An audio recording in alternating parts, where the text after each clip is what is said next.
आज हमने करना है that is regulation of kidney function कि किडनी के जो फंक्शंस है how they get regulated. Regulation of kidney functions. तो किडनी के फंक्शंस कैसे रेगुलेट होने हैं? किडनी का मेन काम क्या है? बॉडी में फ्लूइड लेवल को मेंटेन करना एंड आल्सो एक्सक्रीशन। तो फ्लूइड लेवल दो टाइप से ही हो सकता है हमारी बॉडी में, या तो fluid level blood volume level increase कर गया या फिर वो डिक्रीज कर गया। तो in both the conditions kidneys है जो इसको यूरिन के थ्रू रेगुलेट करके बॉडी में अगर बॉडी फ्लूइड लेवल कम हुआ या ब्लड वॉल्यूम लेवल कम हुआ तो उसको इंक्रीज करना है, अगर वो ज्यादा हुआ तो उसको डिक्रीज करना है। अगर बॉडी में फ्लूइड लेवल कम है तो वो कॉन्सेंट्रेटेड यूरिन प्रोड्यूस करेगी, और अगर बॉडी में फ्लूइड लेवल या ब्लड फ्लूइड लेवल ज्यादा हो गया तो वो एक्सेसिव जो यूरिन है उसको प्रोड्यूस करना शुरू करेगी। क्योंकि हमने बोला कि हमारी बॉडी में ब्लड का नियर अबाउट 5 to 5.5 लीटर्स ही रहता है, तो उसके ऊपर या ज्यादा होता है। And also osmolarity.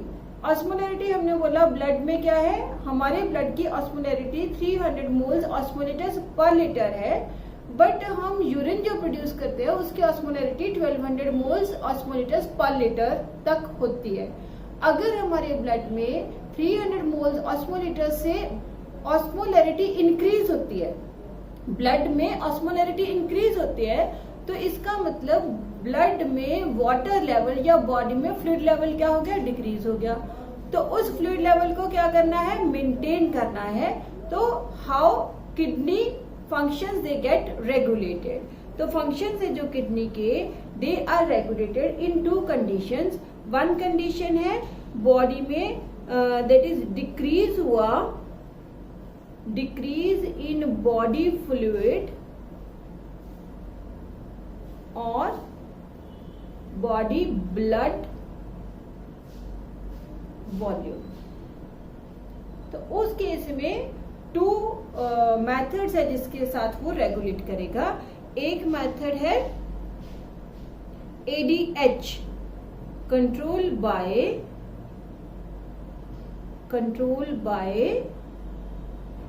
ADH। ADH की फुल फॉर्म होती है anti diuretic hormone. Anti diuretic hormone. और दूसरा मेथड है control bye JG apparatus. Juxta जो हमने पहले किया था, जक्स्ट्रा ग्लोमेरुलर एपरेटस, ठीक है। और अगर बॉडी में फ्लूइड लेवल है जो वो इंक्रीज हो गया, इफ बॉडी फ्लूइड और blood volume level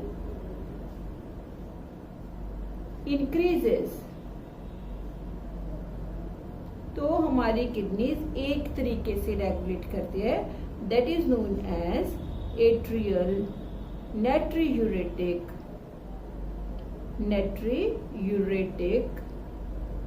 factor, that is ANF, ठीक है। तो फर्स्ट केस हम करते हैं जब बॉडी में फ्लूइड लेवल है जो वो इंक्रीज हो गया, डिक्रीज हो गया। डिक्रीज इन बॉडी फ्लूइड और ब्लड वॉल्यूम लेवल। तो दो मेथड्स हमने किए इसमें। हमने कहा दो मेथड से ये कंट्रोल करेगा, दैट इज बाय ADH और एंटी डायूरेटिक हार्मोन, और दूसरा है कंट्रोल बाय JGA।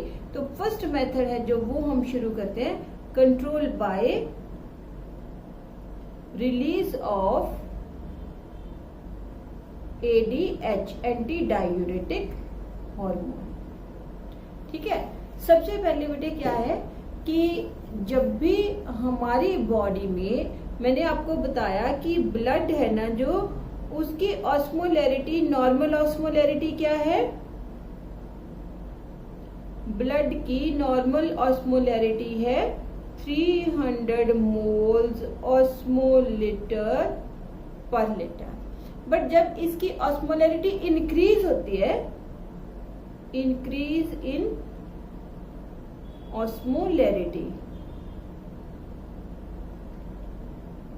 ना 600 हो जाए 900 हो जाए अकॉर्डिंग टू दैट, तो हमारी पूरी बॉडी में ना क्या पड़े होते हैं, कीमोरिसेप्टर्स पड़े होते हैं। तो जैसे ही ये फ्लूइड में आयनिक कॉन्सेंट्रेशन या सॉल्ट कॉन्सेंट्रेशन है जो वो इंक्रीज हुई, ऑस्मोलैरिटी इंक्रीज हुई, तो ऑस्मोरिसेप्टर्स है जो बॉडी के, osmoreceptors in the body they get activated, वो एक्टिवेट हो गए। अब पता ही आपको कि बॉडी के अंदर कुछ भी गड़बड़ चल रही हो तो सबसे पहले ब्रेन को मैसेज आता है। तो ऑस्मोरिसेप्टर्स है जो, इन्होंने किसको दे दिया मैसेज, इन्होंने मैसेज दिया टू हाइपोथैलेमस।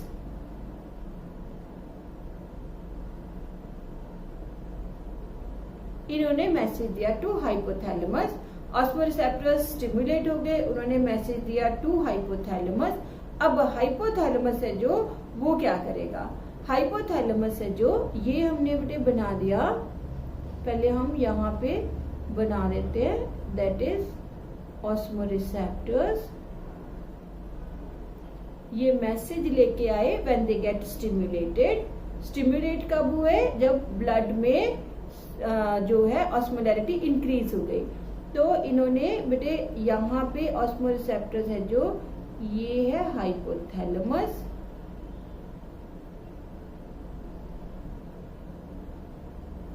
और हाइपोथैलेमस है जो, ये अटैच्ड होता है to pituitary, this is pituitary gland. ये जो बेटे ये वाला है ना, this is anterior lobe of pituitary, this is middle lobe of pituitary and this is posterior lobe of pituitary। तो जो एंटीरियर एंड मिडल लोब है इनको हम बोलते हैं एडिनो हाइपोफाइसिस, और जो पोस्टीरियर लोब है उसको हम बोलते हैं न्यूरो हाइपोफाइसिस। अब जब हाइपोथैलेमस है जो, ये स्टिमुलेट हुआ with the help of these osmoreceptors, तो इसने ना बेटे क्या करना है, हाइपोथैलेमस ने का थर्स्ट हम ये करेंगे ना nervous neural control and coordination, तो उसमें हम बताएंगे कि हाइपोथैलेमस मेन सेंटर होता है जिससे थर्स्ट का पता लगता है, हंगर का पता लगता है, स्टाइटी का पता लगता है, सब कुछ इसी से पता चलता है। तो जैसे ऑस्मोरिसेप्टर्स ने इसको सिग्नल देना शुरू किया तो इसका थर्स्ट सेंटर है जो, वो एक्टिवेट हो जाएगा।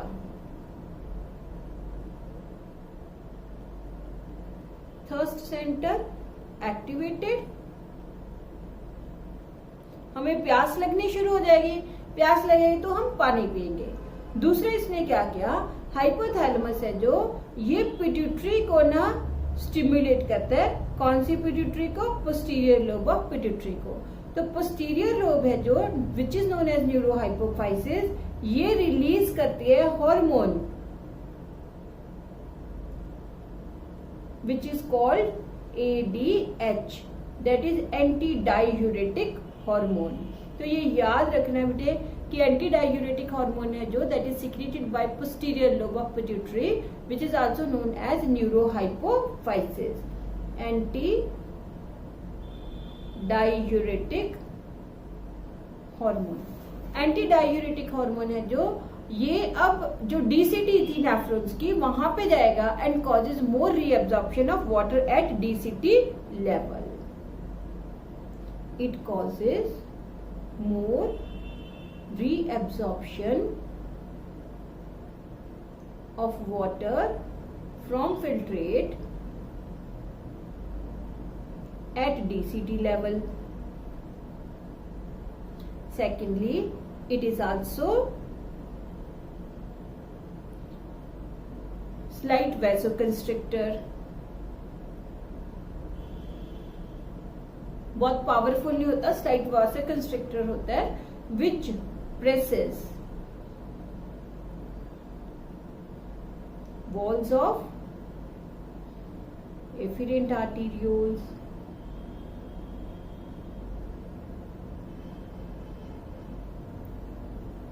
efferent arterioles, ठीक है।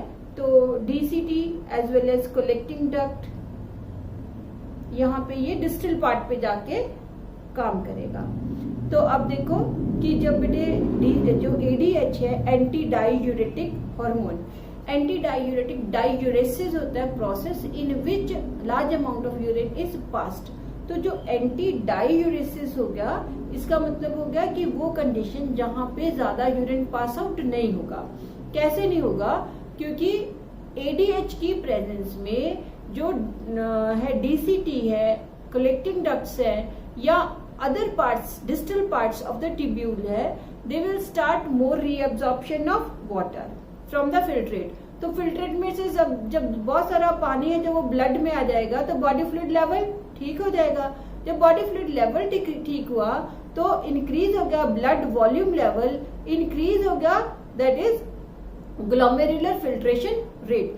जब ये इंक्रीज हो जाएगा तो ये फिर नेगेटिव फीडबैक देना शुरू करेगा to hypothalamus. As a result release है जो ADH का वो डिक्रीज हो जाएगा, ठीक है। तो यहाँ पे हमने लिखा it also acts as vasoconstrictor which presses the walls of the efferent arterioles, thereby increasing body fluid and blood volume level in body, and also glomerular pressure, क्योंकि पानी ज्यादा हो गया तो ग्लोमेरुलर प्रेशर इंक्रीज हो गया, and GFR is maintained, GFR is maintained, ठीक है। तो जब वापस बॉडी फ्लूइड लेवल है जो वो कंट्रोल में आ जाएगा तो नेगेटिव फीडबैक चला जाएगा, ADH का रिलीज है जो वो सप्रेस हो जाएगा। थर्स्ट सेंटर है जो उसने प्यास लगनी शुरू हो गई, हमने पानी पिया, बॉडी फ्लूइड लेवल है जो वो वापस रीगेन हो जाएगा। दूसरा मेथड हम करते हैं, दूसरे मेथड को हम बोलते हैं that is control by JG apparatus, juxtaglomerular apparatus। तो यहाँ पे अब बॉडी में फ्लूइड लेवल क्या हो गया?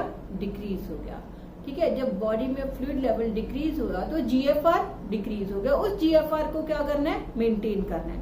तो करते क्या, हमने पहले भी मैंने इसका कुछ आपको बताया था कि जो किडनीज है, किडनीज के जहाँ पे एफिरेंट आर्टेरियोल्स है उसके अंदर जो मस्कुलर लेयर है उनके पास उनको हम बोलते हैं JG सेल्स, एक्स्ट्राग्लोमेरुलर सेल्स, क्योंकि उनके पास डार्क कलर का एक पिगमेंट होता है which is known as rennin.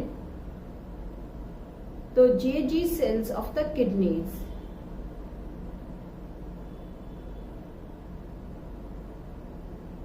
ये क्या सिक्रीट कर रहे हैं? ये सिक्रीट कर रहे हैं रेनिन, ठीक है। उधर क्या है? ब्लड में प्रेजेंट है एंजियोटेंसिनोजन, लिवर है यहाँ पे, लिवर ने सिक्रीट किया एंजियोटेंसिनोजन इन ब्लड। इस एंजियोटेंसिनोजन को रेनिन ने कन्वर्ट कर दिया इनटू एंजियोटेंसिन 1। फिर एंजियोटेंसिन 1 है जो ये कन्वर्ट होता है इनटू एंजियोटेंसिन 2,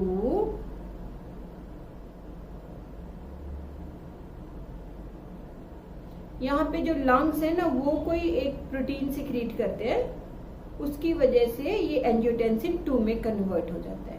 जो एंजियोटेंसिन 2 है ना बेटे, अब ये एक्ट करता है ऑन द, ये एक्ट करेगा, एक तो ये होता है इट इज पावरफुल वेसोकंस्ट्रिक्टर, एक तो काम है इसका इट इज पावरफुल वेसोकंस्ट्रिक्टर।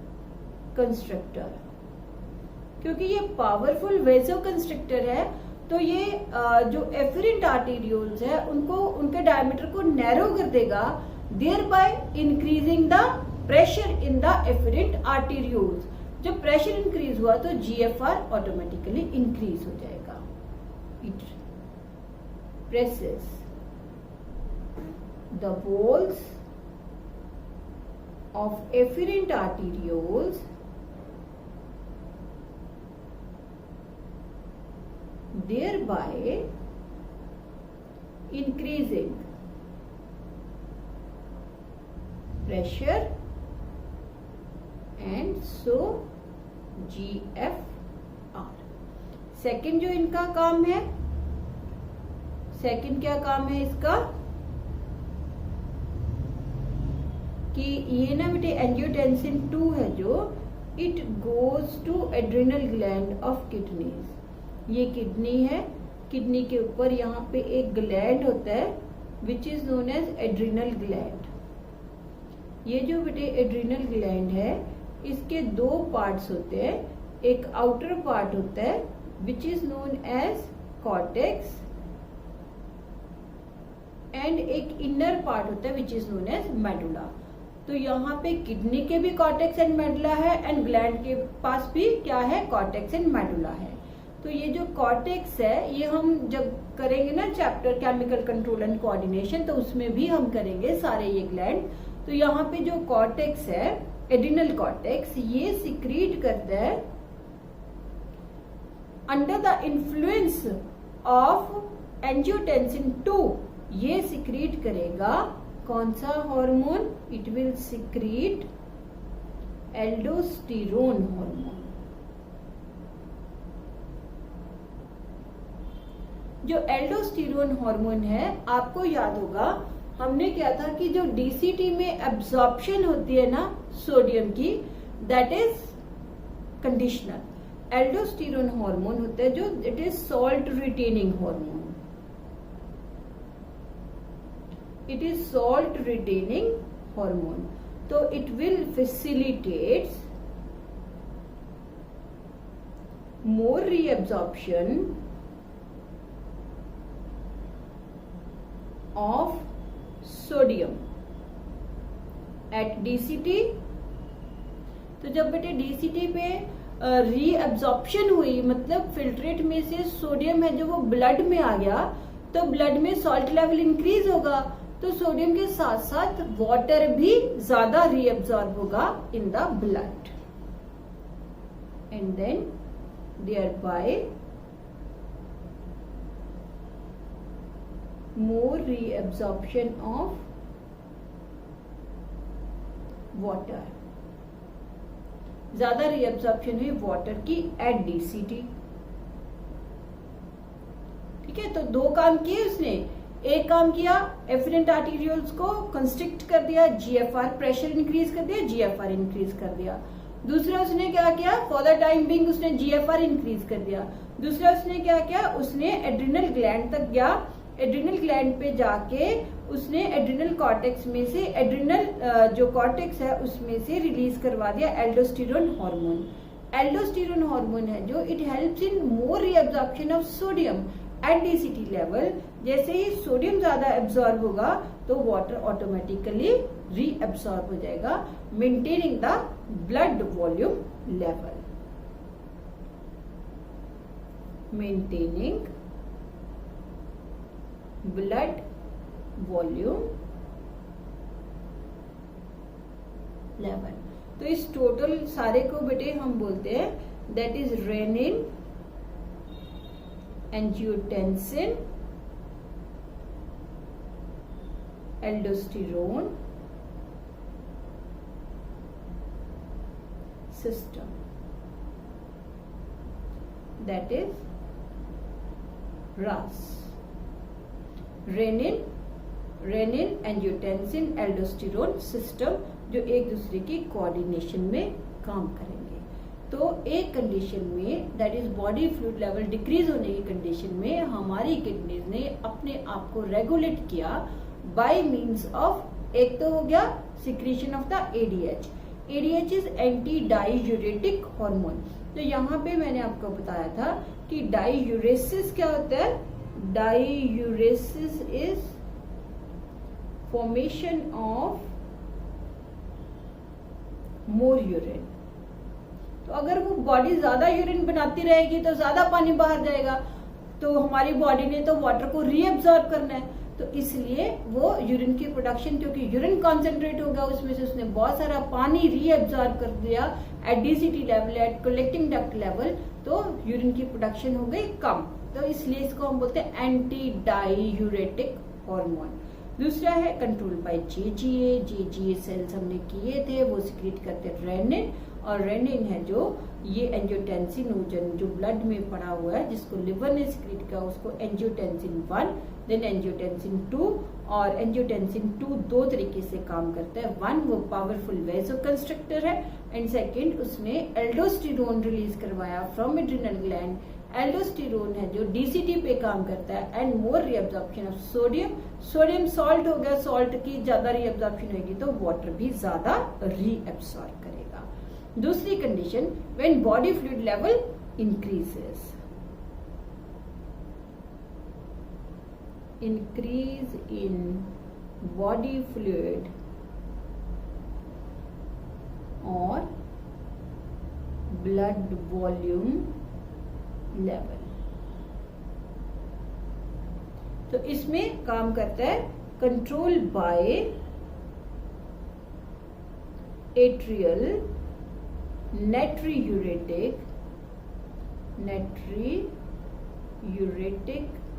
फैक्टर. इसको हम ANF भी बोलते हैं. एट्रिया सुना होगा नाम आपने. एट्रिया हमने हार्ट में किए थे. अगर बेटे बॉडी में फ्लूइड लेवल या ब्लड लेवल इंक्रीज होता है तो सबसे पहले किसके ऊपर प्रेशर आता है? हार्ट के ऊपर प्रेशर आता है. तो इसलिए एट्रिया वही है, हार्ट के एट्रिया हैं. जैसे हम ये बना दे, दिस इज द हार्ट, ये हमने बनाया हार्ट. हार्ट में ये हमने बनाए थे एट्रिया और ये बनाए थे हमने वेंट्रिकल्स. तो जो एट्रिया है ना, जब इनके ऊपर ज्यादा प्रेशर आ जाएगा तो एट्रिया है जो ये हार्मोन रिलीज करते हैं. Atria when get stretched. क्यों स्ट्रेच होंगे? क्योंकि फ्लूइड लेवल इंक्रीज हो गया. तो एट्रिया है जो ये सिक्रीट करेंगे hormone called ANF, that is atrial natriuretic factor. जो बेटे ANF है ना, ये क्या करेगा? ये प्रिवेंट, ये भी डीसीटी पे काम करेगा. It will prevent more reabsorption of sodium. अगर इसने सोडियम की रीअब्जॉर्प्शन को कम कर दिया तो इसका मतलब क्या हुआ? It will promote more secretion of the sodium in the urine. अब सोडियम यूरिन में ज्यादा जाने लग गया, बॉडी में रीअब्जॉर्प्शन कम हो गई. अगर सोडियम कम गया तो इसका मतलब जो ब्लड है डीसीटी लेवल पे वो रीअब्जॉर्प्शन ऑफ वाटर भी कम करेगा. अगर वो कम करेगा तो less concentrated urine that will be formed and will be given out. तो इसके अलावा ये इनहिबिट करता है, ये सप्रेस करता है release of aldosterone as well as it suppresses the release of ADH by hypothalamus or posterior lobe of pituitary. तो this factor is known as ANF.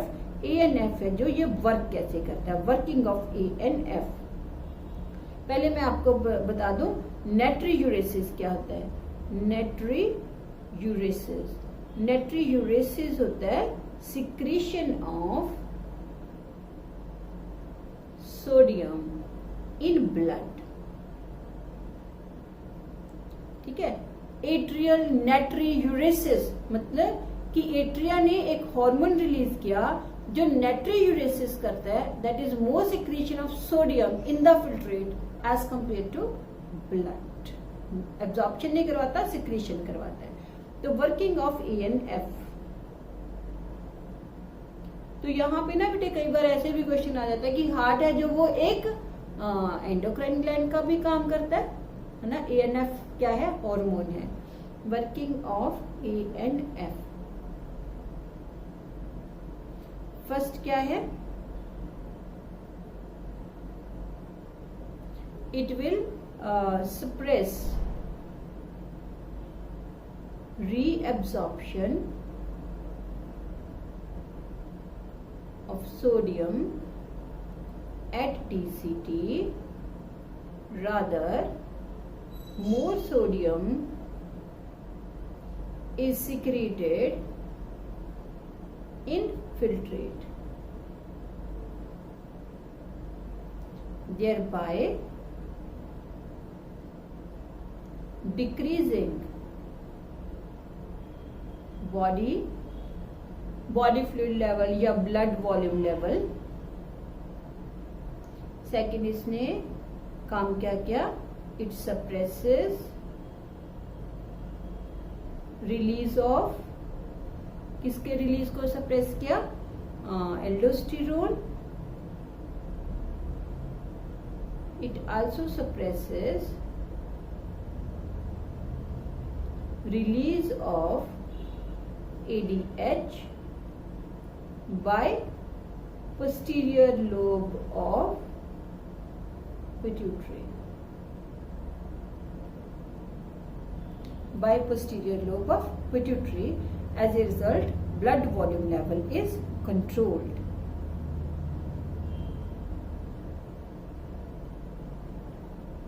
Blood volume level is controlled। ठीक है, तो ये मतलब पहले वाले जो दो सिस्टम हमने किए उनको भी रेगुलेट करता है, उनको सप्रेस करता है। तो ये सप्रेस करता है किसको, एडीएच के रिलीज को एज वेल एज एल्डोस्टेरोन के रिलीज को। तो ये उसके अगेंस्ट हो गया, जेजीए के अगेंस्ट हो गया ये, and also against the ADH. Clear इतना? तो this was all about the regulation of kidney function. अब बेटे ये पूरा लेक्चर आपने सुन लिया, तो इसके लिए आपको अगर अपने आप को असेस करना है तो देयर आर सम क्वेश्चंस जो हम करते हैं, देख लो आपको करने। इसमें मैंने वैसे आंसर्स भी दिए हुए हैं।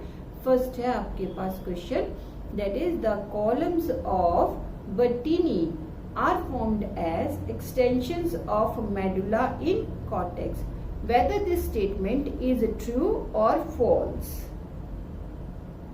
true or false। Second question है आपके पास, ammonotelic animals are predominantly aquatic, whether this statement is true or false।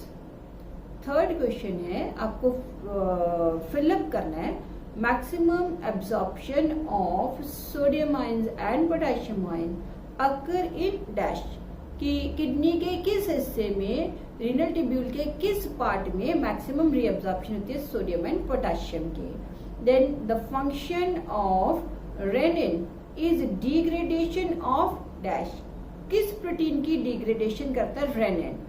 Then human urine as compare to blood is, ठीक है, मतलब वो ब्लड के साथ आइसोटोनिक होता है, हाइपरटोनिक होता है, हाइपोटोनिक होता है। Which of the following statements is correct, ये एमसीक्यूज है, आपको आंसर करना है इसका कि कौन सी स्टेटमेंट है जो इसमें सही है। बाकी हम करेंगे नेक्स्ट लेक्चर में regarding the other functions of the kidney and about the urine formation and urine secretion.